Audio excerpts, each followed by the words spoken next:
Wala pala kaming klase ngayong hapon, pero kaninang umaga, meron. Syempre, nagturo ako kanina. Hindi ako nag-cutting. Pero sa totoo lang, late na naman ako kaninang umaga. Isang buwan na lang pala ang natitira ngayong taon, pero hindi pa rin ako nagbabago. Pero pangako guys, sa January, magbabago na ako. Hindi nga lang sigurado. Loy Krathong pala ngayong araw dito sa Thailand, kaya may event rin kami. May pageant dito. Sasali rin sana ako dito. Kaya lang naisip ko, wag na muna. Kasi kapag sumali ako dito, baka kalokohan lang ang magawa ko. Inaya pala ako na mag-picture ng mga teacher dito. Kaya ayan, nakisama ako. Syempre, kailangan kong makisama para ma-renew ulit yung kontrata ko.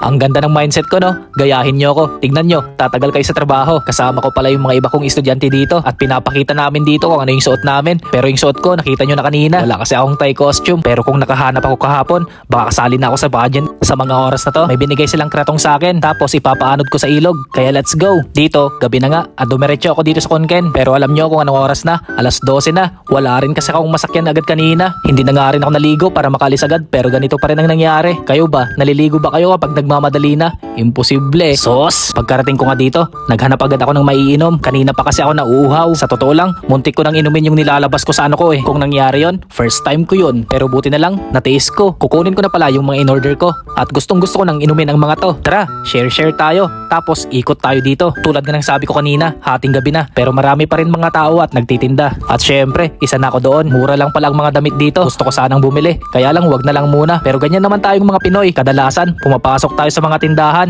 Tapos magtitingin. Pero sa bandang huli, ang sasabihin natin sa sarili natin, sa susunod na lang. Kasi iniisip rin natin kung magkakasya pa ba yung pera natin sa mga susunod na araw. Pero aminin natin, nakakalimutan din natin mag-isip minsan. Kaya napapabili rin tayo agad. Pero pagkatapos ng ilang araw, papasabi na lang tayo sa sarili natin na wala na namang natira sa sahod ko. Sa mga nagtatanong kung may negosyo na ako dito sa Thailand, meron na at ito yon. Pero pang isang araw lang, magandang naisip ko na negosyo na to. Kaya lang wala nang sumasakay. Sa bagay, madaling araw na rin kasi 40 baht pa lang binabayad dito. Pero ang sinasabi ko, 50 baht para, alam nyo na, napakautak ko no. Pero pagkalipas ng ilang minuto, ginawa ko na lang na 30. Pero wala pa rin sumasakay. Kaya heto, nakasimangot na ako dito. Meron pa pala akong isang negosyo dito. Ito yun no, 40 baht lang din to. Pero bakit ganon? Wala ding sumasakay. Siguro nga hindi para sa akin ang negosyo na to. May Viking din pala dito. Pero natatakot ako dyan. Sa totoo lang, takot ako sa matataas. Pero alam nyo ba kung ano yung mas kinakatakutan ko? Ang umuwi ng Pinas nang walang dalang maraming pera. Yun talagang pinakakatakutan ko. Ang umuwi ng ganon. Sobrang mahal kasi ng mga bilihin sa Pinas. Yung 1,000 mo, kunti na lang yung nabibili. Hindi na rin kasi tulad ng dati.